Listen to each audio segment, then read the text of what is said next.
Okay, I can still see people trickling in, so we'll give them another minute.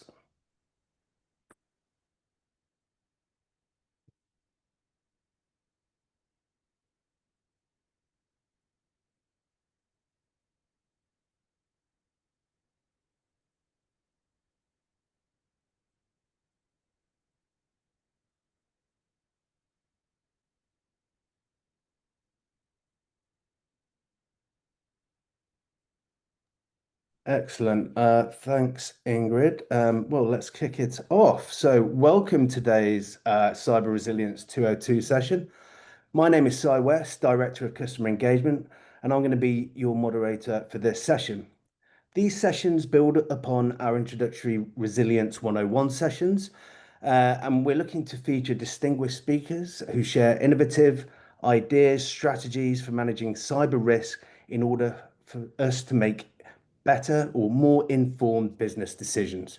Today, we have the privilege of hosting Scott Tenenbaum, Head of North American Claims, and Graeme Manzi, one of our Security Risk Services team leaders. They're going to be guiding us through this important topic today.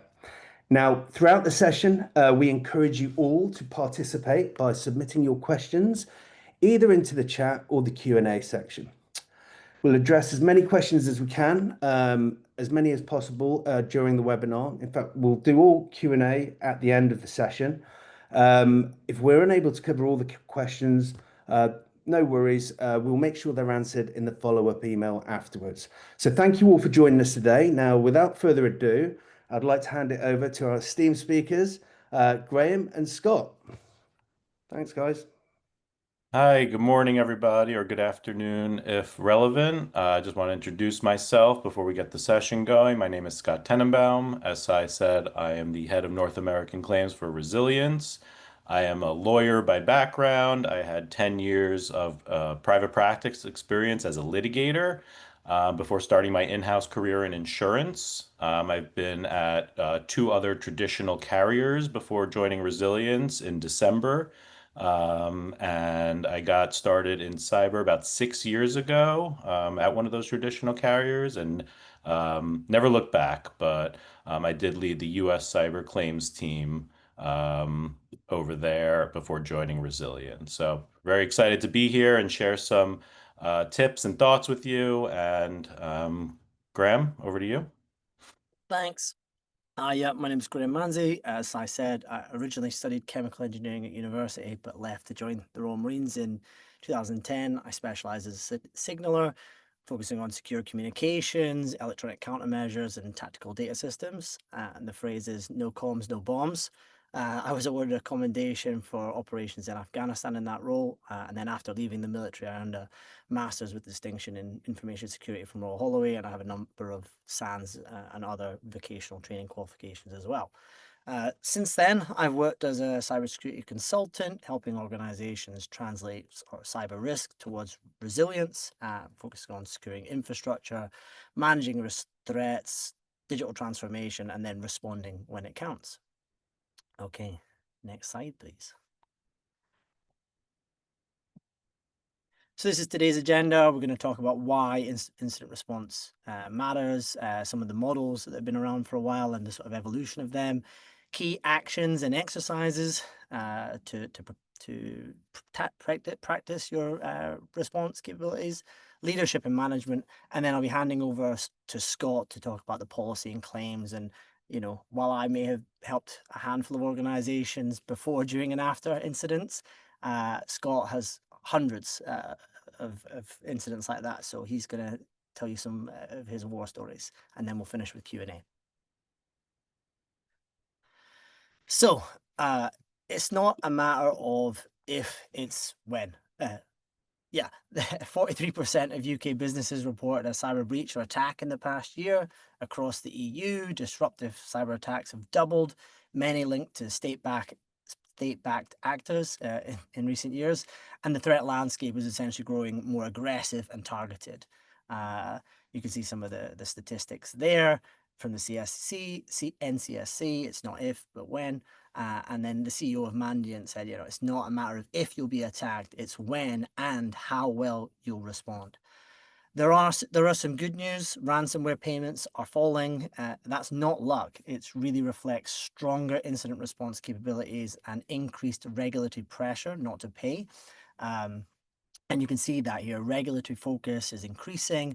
We're looking at they're expecting responses to be quicker. We used to see a week maybe for reports originally, or notifications. Now we're down to, it was like 3 or 4 days, and now we're seeing more recent legislation focusing on an initial report or notification within as little as 24 hours. And prevention still matters, and I'll touch on that in some of the actions, but resilience through readiness is what limits damage, protects reputation, and keeps you compliant when it really counts. Next slide, please. Right, so incident response models. This Pickerel, I won't read it out, comes from the SANS incident response course 504. Before Pickerel, really IT security was driven by compliance, not operational risk. And when real breaches and attacks did occur, teams just really weren't prepared or equipped to deal with them. So from that and the course itself, Pickerel emerged as best practice from frontline experiences built to guide defenders through actual attacks that were being seen, to sort of share knowledge and best practices, not just pass audits. You can see it's quite a linear progression with a couple of feedback loops, but it really brought order to chaos and created that initial structure. It's over 20 years old now, from I think at least 2003, but it provided a shared language and a practical sequence, when decisions had to be made under pressure. It just brought discipline and clarity to previously disorganized response efforts. But it was very much the model of its time. Attacks evolved much more slowly. Worms and on-prem was really all we had at that point, and that was what intrusions began. And Pickerel's linear structure matched with how incidents unfolded over days or weeks, enabling teams to manage them more sequentially and step by step. It became the de facto response model because it did work under pressure. It was tested from large enterprises through to public sector, the military, and those people who did the early course went out into their organizations and implemented. And it was used to build incident response programs, run exercises, and respond confidently when the proverbial hit the fan. Next slide. From there, we move into the NIST ones. So this graphic is from NIST 861 Rev 2, which is the second version of that. That was released originally in 2012, and Rev 2 replaced sort of ad hoc playbooks with a sort of structured US federally backed 4-phase model. Nice and simple as well. Prepare, detect, respond, recover, essentially. It offered not just a process, but also tied in with documentation and auditability, which helped organizations working with government entities to show that they were prepared to respond. And why did it overtake Pickerel? Well, Rev 2 became the default, in particular because it scaled better. It aligned with regulatory expectations, offered prescriptive guidance, and was easily adopted by risk-averse enterprises. Pickerel was operationally sound, but Rev 2 was compliance aligned, and that really helped it. But now it's time to modernize again. Rev 3, the third version of this standard, was released in April, and it aligns with the NIST CSF version 2.0, which has the 6 domains.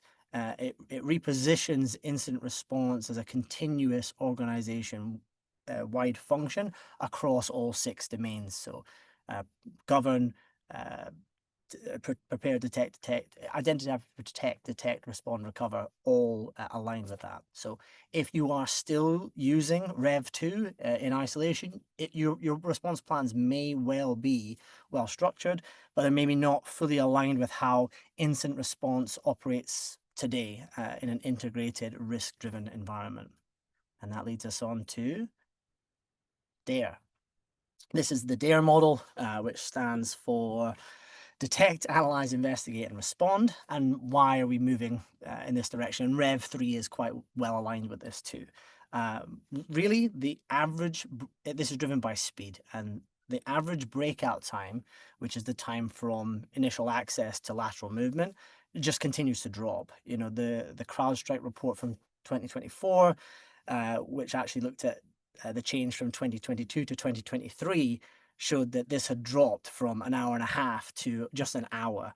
That is quite a substantial difference in just a year, and that's a couple of years old now as well. So that trend has continued.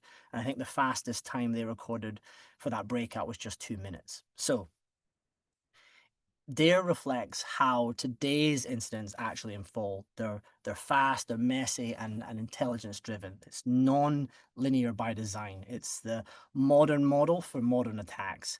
And you can see here there's far more feedback loops and other elements to this slide.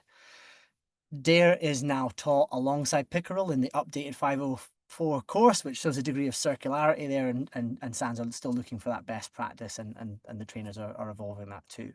And it just kind of shows how response models are also evolving in alignment with the evolution of the threat landscape too. Lastly, just a little bit more on this. The model itself is kind of analyst centric and action oriented. It puts speed, context, and investigation at the core, and the goal is to drive faster intelligence led response. And you can see there critically that decision makers are at the center, but it's deliberately non-linear as you often, that key first part of the circle at the sort of 9 o'clock position, scoping, often in responses you have to rescope again and again as you learn more about it. So it embraces that circular feedback loops everywhere on the diagram, not just linear playbooks, and that makes it better suited to today's dynamic threat environment. Great. Response actions.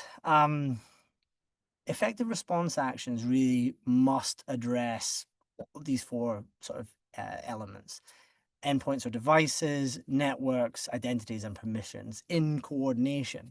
By targeting lateral movement and limiting it without simultaneously disrupting business operations and trying to preserve forensic value so that you can take that intelligence and feed it back into the cycle like we just said. So touching on each of these quickly. For devices, it has to be quarantining compromised endpoints fast using automation and EDR tools, in the same way that 2-minute breakout time is only possible with automation. So we need to counteract that as well with automated response as well.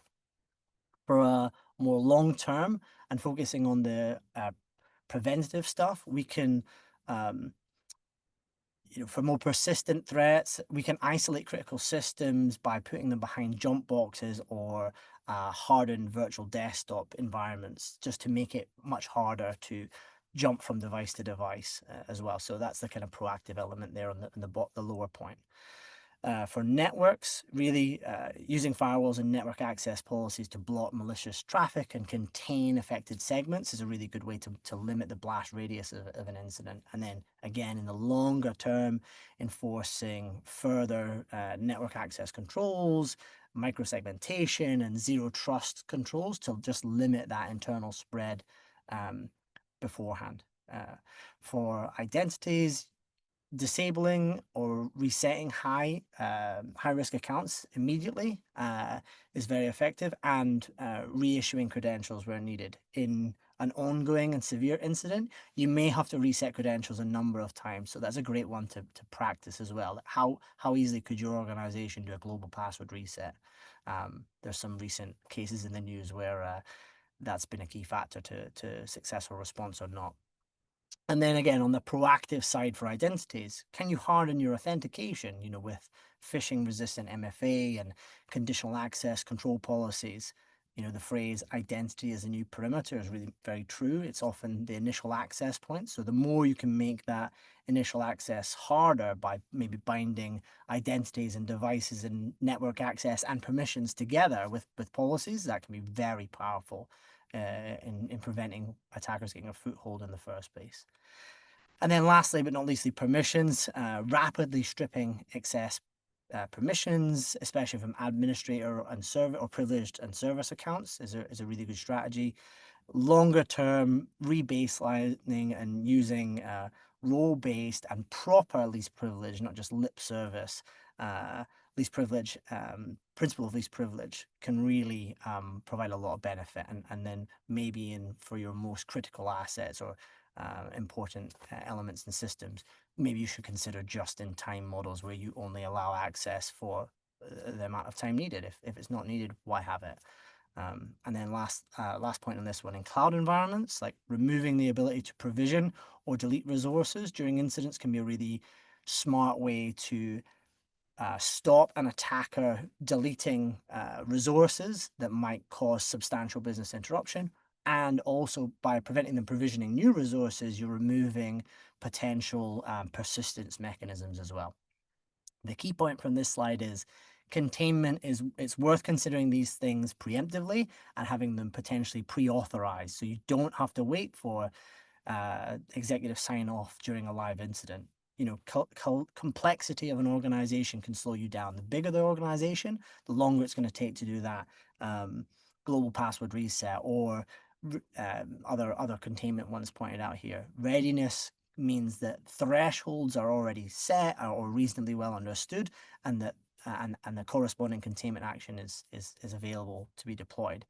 And we're thinking of it proactively as well, and hitting some of those lower points on the slide as well, the preventative containment strategies before an incident as well. Next slide. Exercising. I think we run a number of exercises with our clients to try and help them prepare for an incident, and I'm yet to do one where there were no opportunities for improvement identified. Something that can be hard to overcome is that it's an exercise, not a test. It's not about passing or failing. It's about building capability. Like in any performance discipline, you really don't rise to the occasion. You fall to the level or the standards of your preparation. In the same way that exercising builds muscle memory and strengthens things, it exposes blind spots, and it can also sharpen decision making. All of this practice allows teams to practice under pressure safely. Additionally, regulators are reinforcing this shift. DORA and NIS2 require regular incident response testing, and the SEC expects companies to explain, not just claim, that their readiness posture. And that just means like policies, having an incident response plan on a policy isn't enough. You need to demonstrate that your response muscle has been trained and exercised. And then the content on this slide here highlights the fact that there are different formats or different types of exercise build different strengths, and each have their value. I have seen some people try and combine all of these together, but it's a little bit like trying to do your max rep, whatever, deadlift and run in the same session.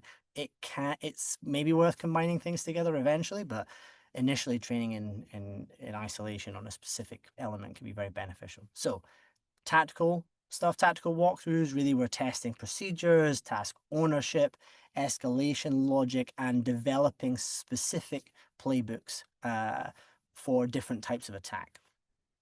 Blue team or ranges, these are provide safe, controlled environments designed to develop technical skills of that team, but also potentially validate the tool sets that they'll be using or develop capability and understanding of how to use those tools effectively to practice that detection and containment in near real conditions. Purple teaming, it lets this one really you get to have that dynamic environment of what it would be like with a real attacker. It's not going to exist in a vacuum. You'll have move and counter move, and this lets offensive and defensive teams collaborate, improving the threat understanding and closing gaps, or identifying and hopefully closing gaps in real time. I will caveat with purple teams that it's almost like a black belt level activity, and sometimes you've got to do the white belt level stuff to get to that stage. So that's not a place to start. And then finally, last but not least, strategic exercises. These these exercise the leadership, how decisions are going to be made, let's decide how responsibilities might be assigned, and communications, internal, external, will be managed under pressure. really important and can also help leadership appreciate what their role might be. I'll touch on some of this on the next slide, actually. So the point here, you wouldn't try and run your first marathon without training. You don't want to wait for a real incident to put your team and the wider organization under pressure. Next one, please. Okay, yeah, this was the point I was going to make. Roles, the incident leadership and management, like the first 30 minutes of a crisis can define or decide the next 30 days is very much true. And the point I was about to make on the last slide is that incident response is a team sport, particularly in a severe incident. It's going to require a cross-functional response. It's not just the security or IT, it's going to involve legal, communications, IT, infrastructure, cloud teams, executives, lots of different people. And frameworks like NIST 861 Rev 3 and DARE reinforce the need for a coordinated, cross-functional response. And everyone, again, key point here, everyone needs to know their roles and responsibility before pressure hits. I had a conversation with one of my clients, not yesterday, the day before, and his two key points that he's done a number of these sort of responses for real, and that was one of them, like roles and responsibilities clear before, and then the other one, the other key point on this side is separating the leader from the manager of the incident. The leader should focus on strategic priorities, briefing executives, managing the impact, understanding the impact to the organization, controlling the message, and the manager coordinates the technical actions, the containment, the forensics, timelines, external resources. It's probably going to be IT, infrastructure, cloud teams, and then any external parties you're working with on a technical side of things. Combining both roles creates bottlenecks, burnout, and confusion, and it's just too much really for one person to do really well. And that was the other key point that he made. So shout out to Ian for that. And then last 2 points, or last one for me, establish a battle rhythm. We talked a little bit about managing expectations. Define early how updates will flow, who owns decisions, and when briefings will happen. I think you might find executives want more and more often, and if you haven't got a strong leader to protect the manager and the response teams, sometimes they can try and go directly. So use tabletops to exercise to rehearse this rhythm so that it's second nature when an incident unfolds and it's documented in your policy and it's clear when people are going to get briefings and updates. And at this point, I'll probably hand over to Scott for the support element. Hey, thanks, Graeme. And too early. Forget you saw that, everyone. It's all right. Thanks. No, I just want to comment a little bit about this slide before we move forward. And I'm going to key in on the support box in particular, because it's true. And through our insurance with resilience, the access it gives, our insurers to some of the best in the industry of what they do on the response side. I'm definitely going to talk about that. But before I do that, and how the policy practically works, I have to reiterate some of the proactive, like best practices that we just talked about. Really good technical advice to put your organization in the best position possible to deal with these incidents when and if they occur.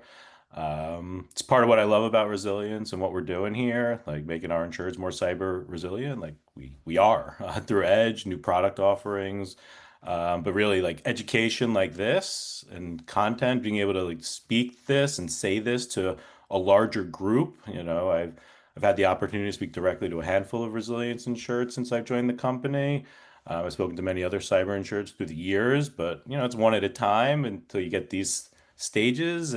But this is advice that everybody should be hearing, the advice we're giving today, and what I'm about to say, because it's important. And education on these is the starting point.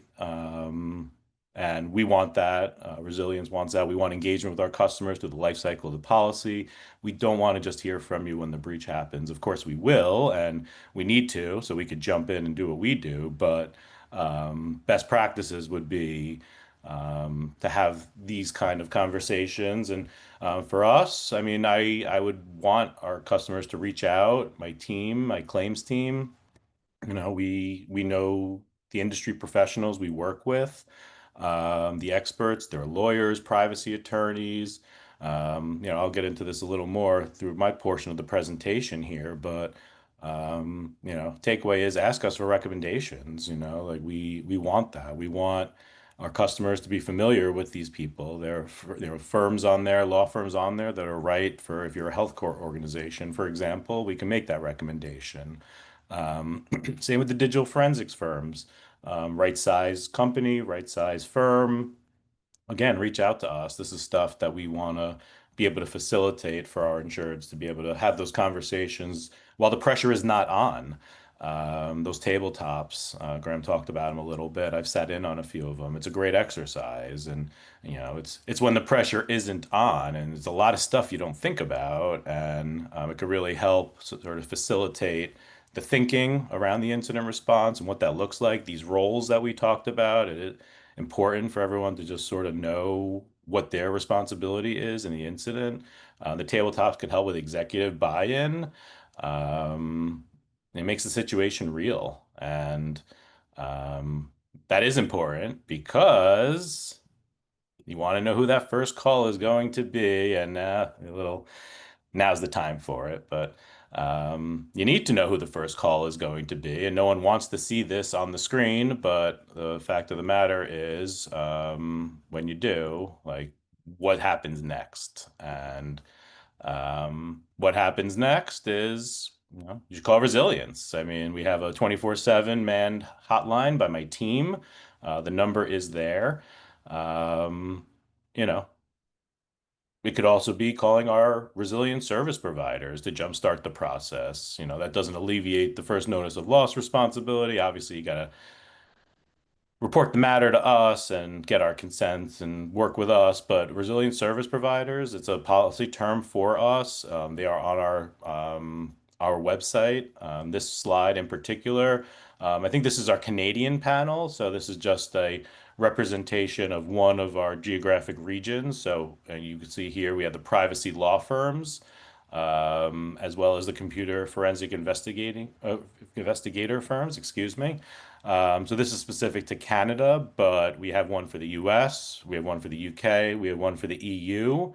Um, I think lists can be provided if people are interested. It's also available on our website, which is listed there, and you could just click through to the region you're looking for.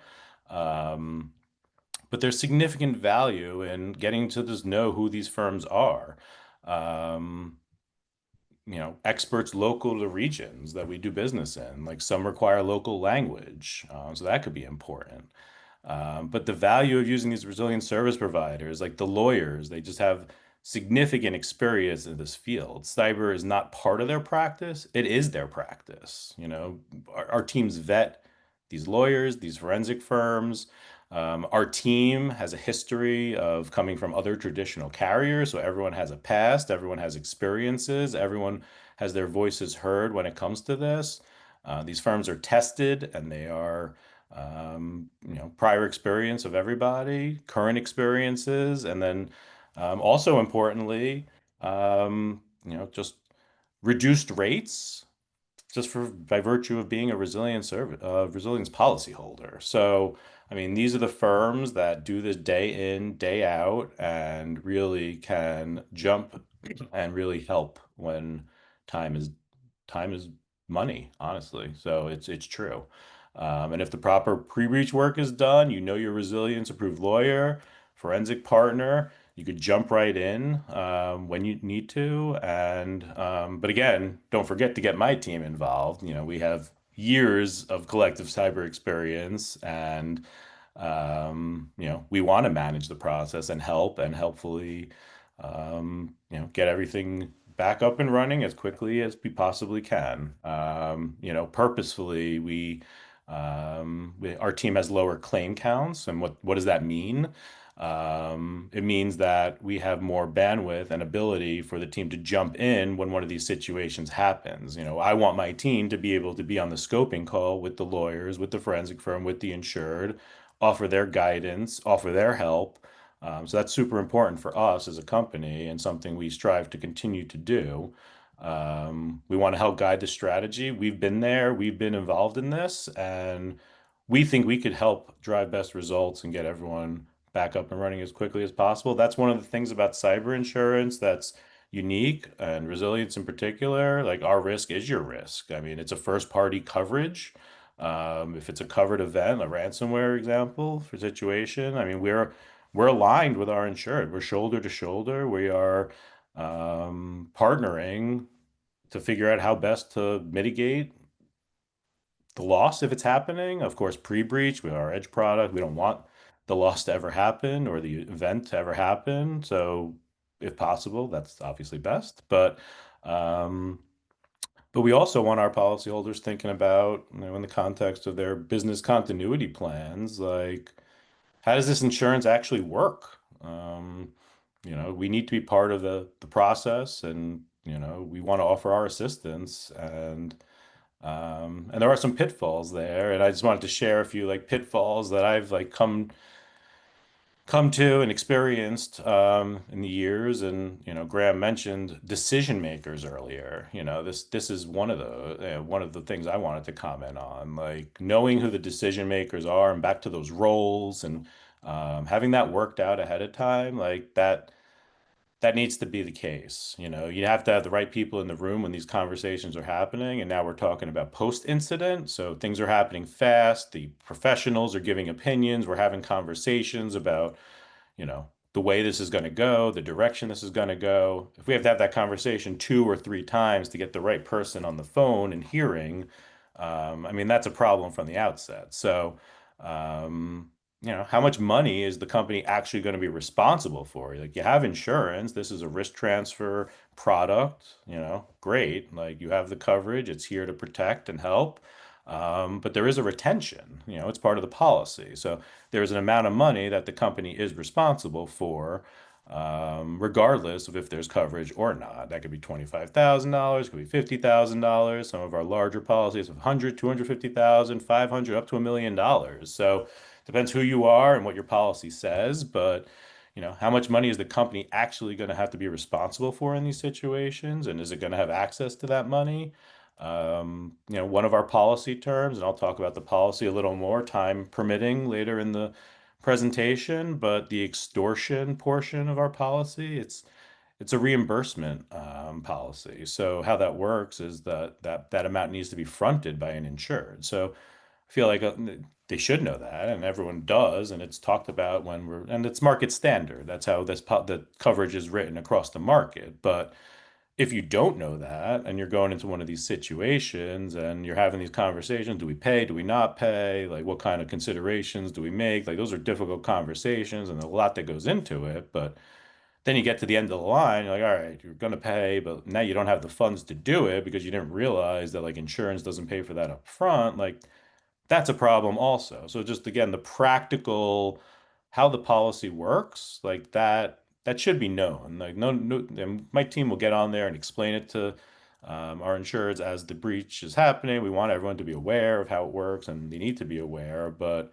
again, just going into it and talking about like preparation and what should be known, and like these are I want to hit on a few of these points, like things that actually should be known. And back to the resilient service providers.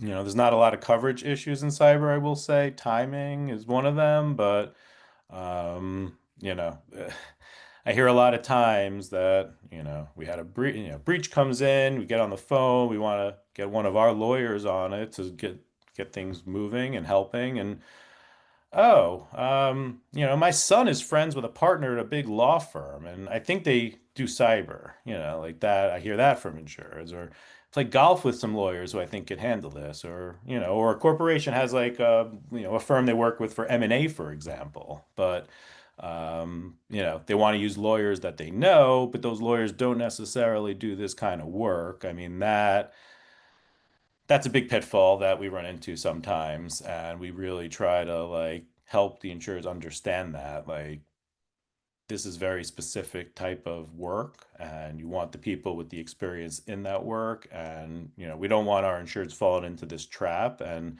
some of the worst claim experiences I have had have started with some of those like comments, and then as the insurer, you say, like, you go with it and you give permission, and then it turns into something that is not what it should be. So, resilient service providers, using those right firms, very important.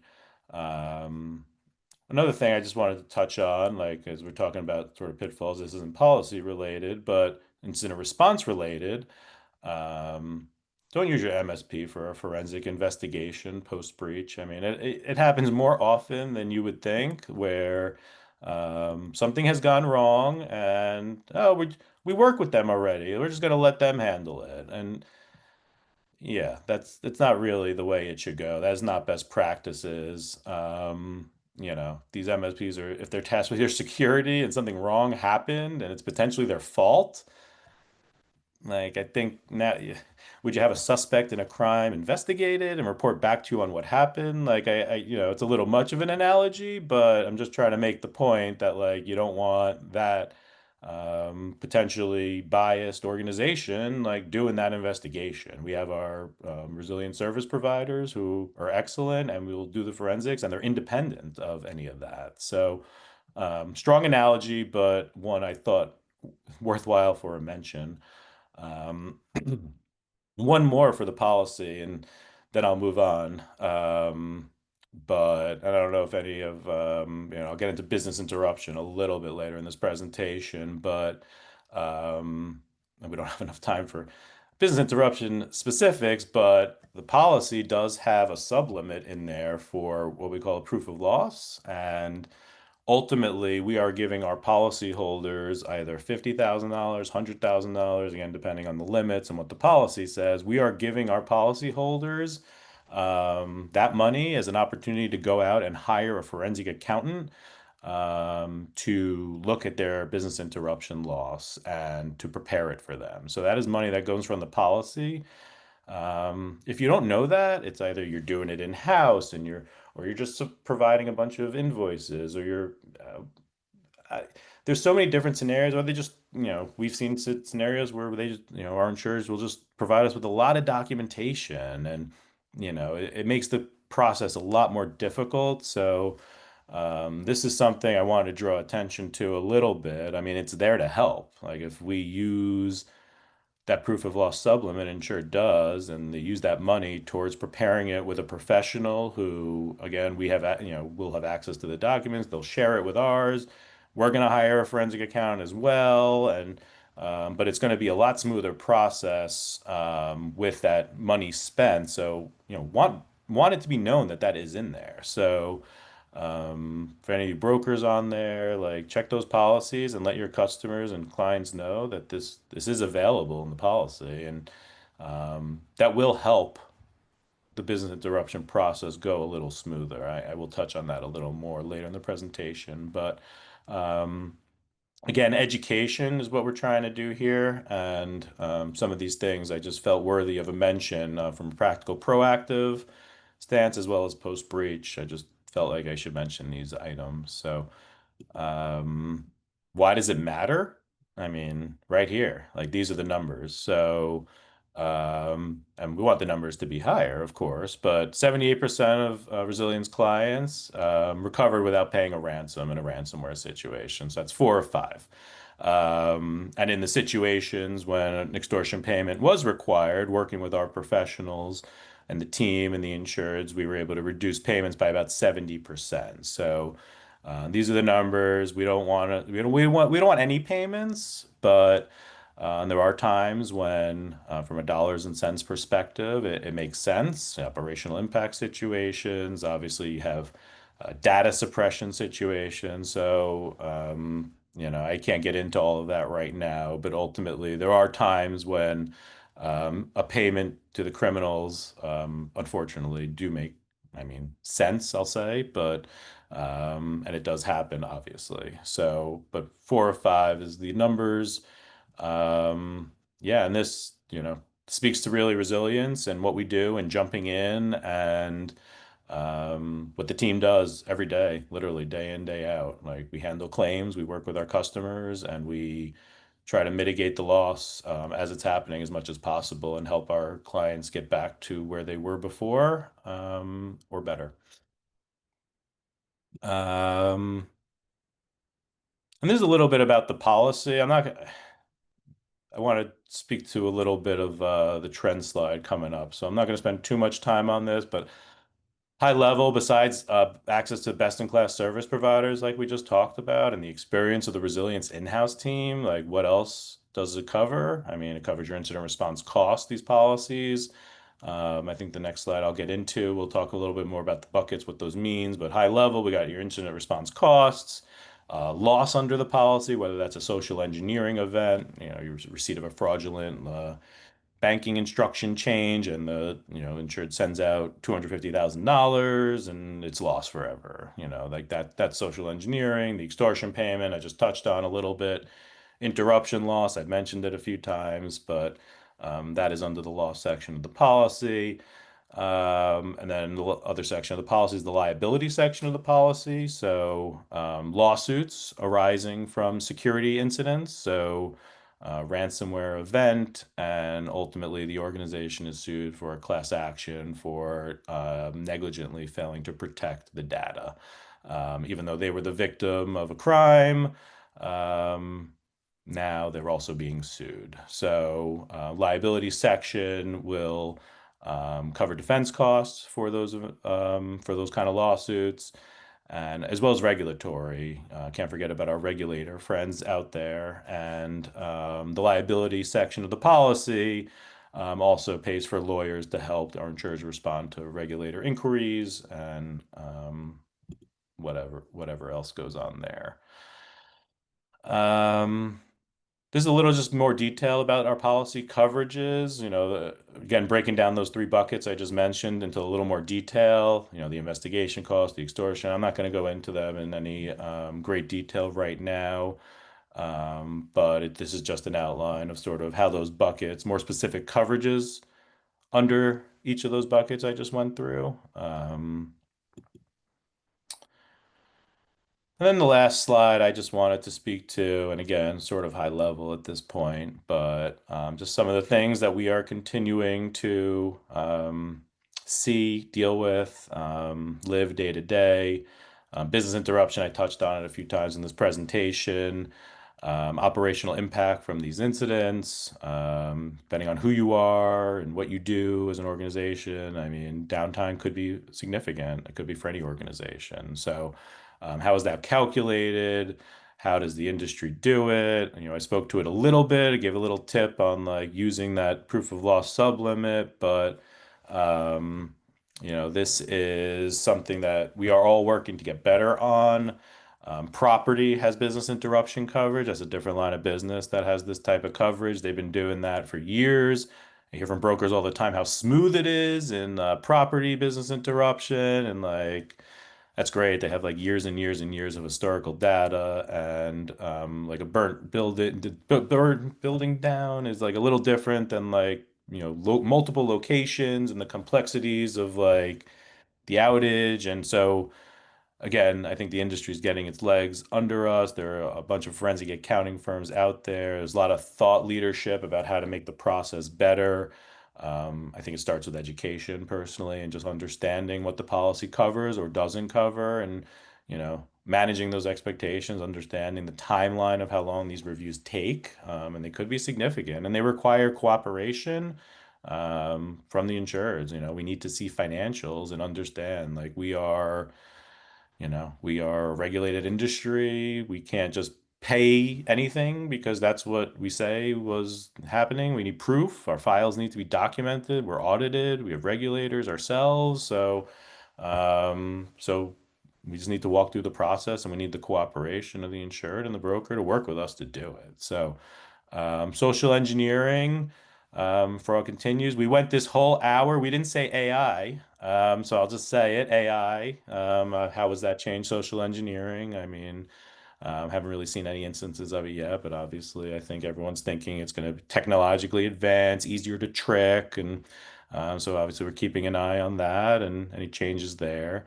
Ransomware, it's our loss driver. It always has been in cyber and it continues to be. Um, Ransomware has ebbed and flowed in the last few years since 2019, 2020. I think it's flowing again, meaning it's sort of like back to where it was in those days of 2019 and 2020 when everyone's hair was on fire for a couple of years. So, um, we've seen an uptick in some ransomware claims, 2025 early years, but continuing to keep an eye on that.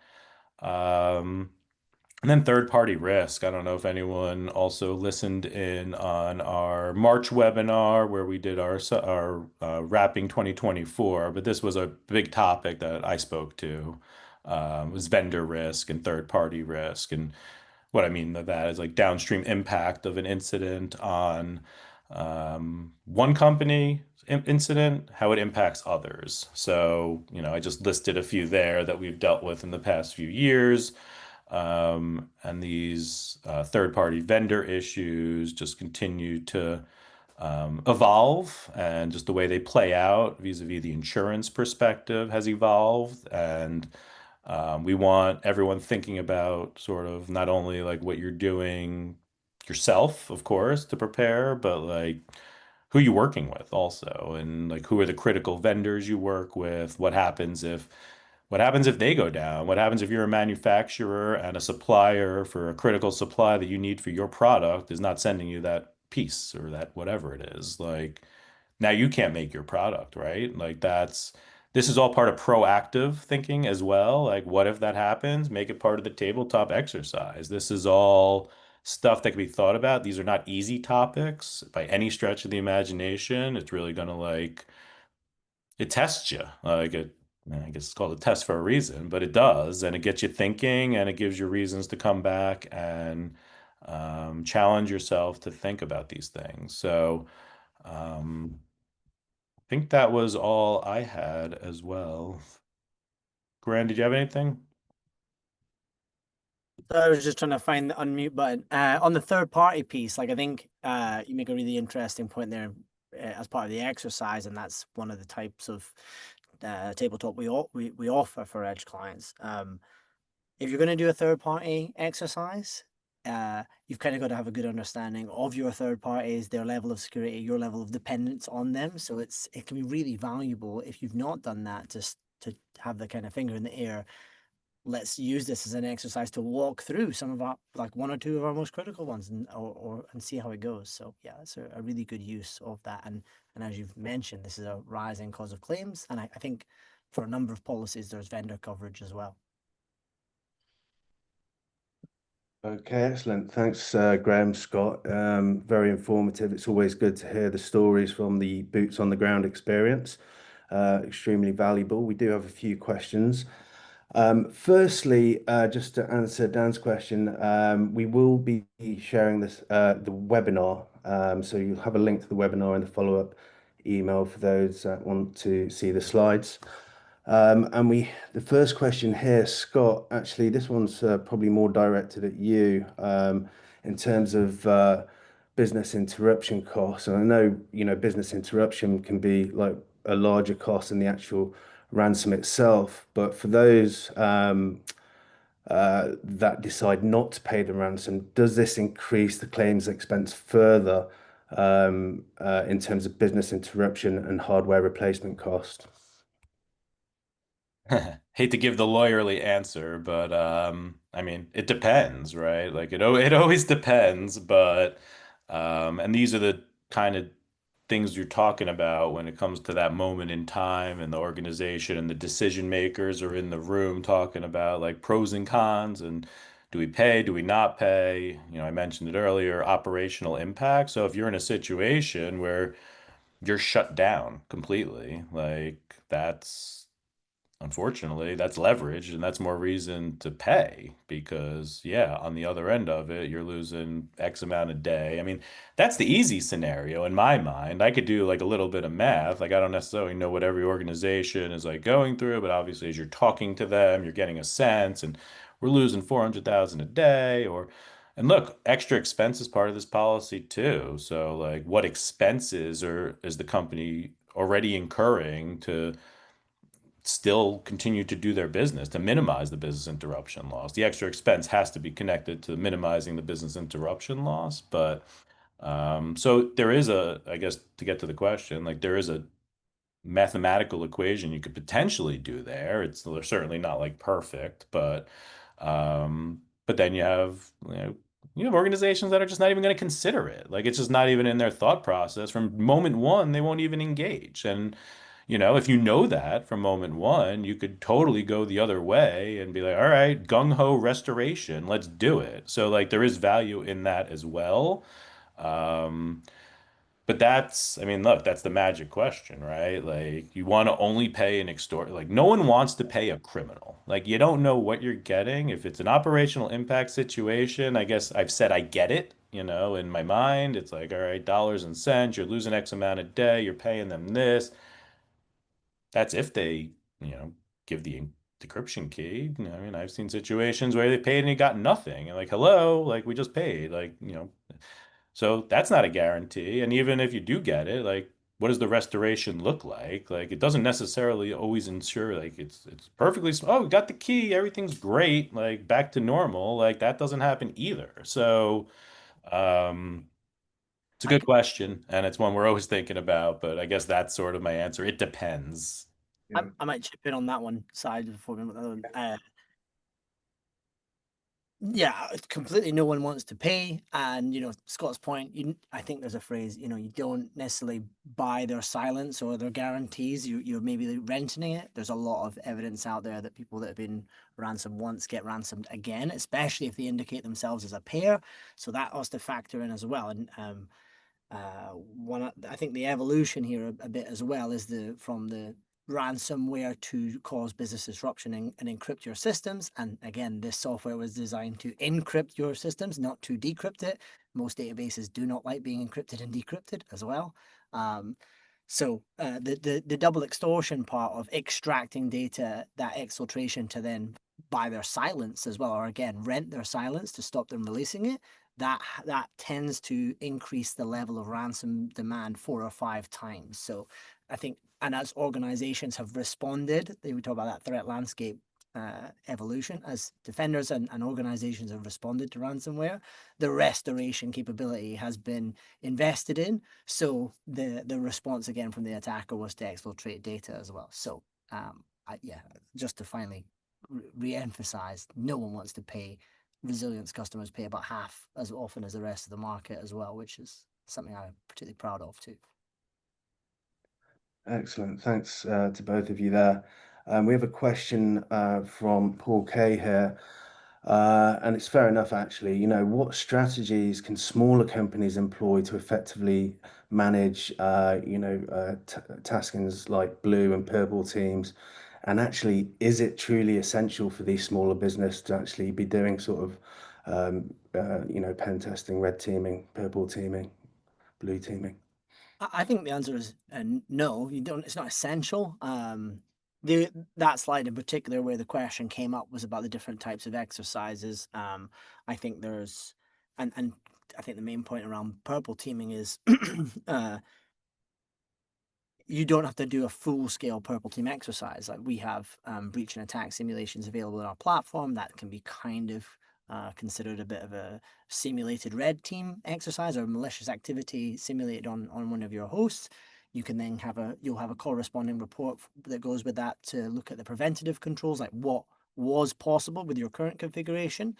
But from an internal perspective, you can see, is there a corresponding detection alert for those malicious actions as well? So you can run your own low level purple team exercises with their resilience edge solution and in conjunction with their security risk services team as well to achieve that. So breach and attack simulations are a really light lift one. You don't need a red team. You can just use a simulation and you might only need one person, and it doesn't even need to be a security person. Your IT professional can run an executable, upload the results, and get a report that can then be used to feed into remediation plans and cyber action plan strategies and so on.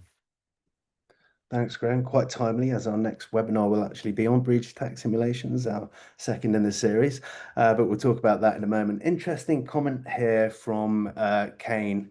If you pay and they're on the watch list, now you have to pay a fine. And, I believe we have OFAC sanctions checks and stuff like that. But Scott, maybe you could elaborate on that a little bit more for us, please. Yeah, and it would never happen. We're not letting a payment get out the door if those boxes are not checked. Like the partners we work with are, it's just one of it's maybe is it the most important thing we do? I mean, I don't know. There's a lot of important things we do, but the diligence on that in particular, like, yeah, that's it would never happen, literally. I mean, an insured would need to be, we would tell the insured, like, this is a sanctioned entity, this is, forensic, even erring on the side of caution. If there's anything from the forensics that come in that make us think like this is some kind of like sanctioned group, you raise it.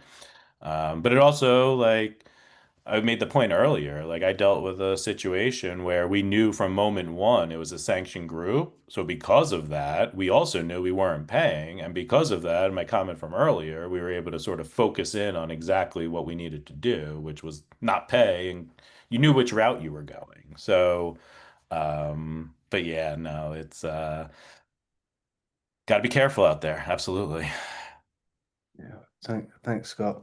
I think we have one last one quickly. We have a few minutes left, but this one's probably more for Graham. They're talking about dwell time in compromised networks. Sometimes we hear that, they can be sat lurking in the background for months on end, even years. Is this something is this realistic? What is it that we typically see, and what can we do about it? Yeah, I think that concept's been around for a while, and um, essentially the idea is that you've got an attacker in your systems. They're there for a long time, understanding your systems and moving deeper into the network, and they're setting up multiple mechanisms of persistence as well. That kind of activity is not really associated with cyber criminals. That is a nation state level approach to things. They're trying to move silently, creep slowly deeper into your network, and avoid detection at all costs. Whereas and if you're certain types of organization, that would be your greatest threat. For most organizations, that's probably not the case. It's going to be those criminal enterprises, and most of them are moving at speed pretty quickly. Like the slide we talked about, dwell time. I think average dwell time for ransomware operators is 2 weeks to 5 days, something like that. They'll maybe take a little bit of time to understand pattern life, penetrate deeper into the network, get that lateral movement as deep as they can to affect as much as possible, and then they're going to have their actions on objective. They're going to deploy the ransomware or extract. Probably extract that, exfiltrate that data first, and then encrypt the systems. So that's a kind of key distinction there, and they're moving. They are using living off the land techniques to avoid detection, but they're generally reasonably noisy, and there's almost like a um, minimum standard. They're looking across the internet for the back of the pack, the weak ones that have services exposed. They've got common tactics and techniques that are effective. And in the UK retail sector, there may be a slight evolution and a whole bunch of people. The standard has increased, and you see a whole bunch of new victims, but it's that kind of incremental move. But there's a key distinction there between long dwell times, generally associated with APTs, nation states, and shorter dwell times, actions on objective, and criminals. Excellent. Thank you for that answer, Graham. And that really brings us to the end. So big thank you to sort of Graham and Scott. Prior preparation really does prevent that poor performance, as Graham knows I like to say. And also a big thanks to our guests here today. Great turnout. So thank you all for turning up. As I look forward, as I mentioned earlier, we do have some upcoming webinars on breach attack simulation and addressing some of the cyber perils that we see out there. So hopefully we look forward to seeing you on those. Please do look out for our follow-up email. All the details you'll find in there. And again, thank you all. Thanks, Graham, Scott. Goodbye.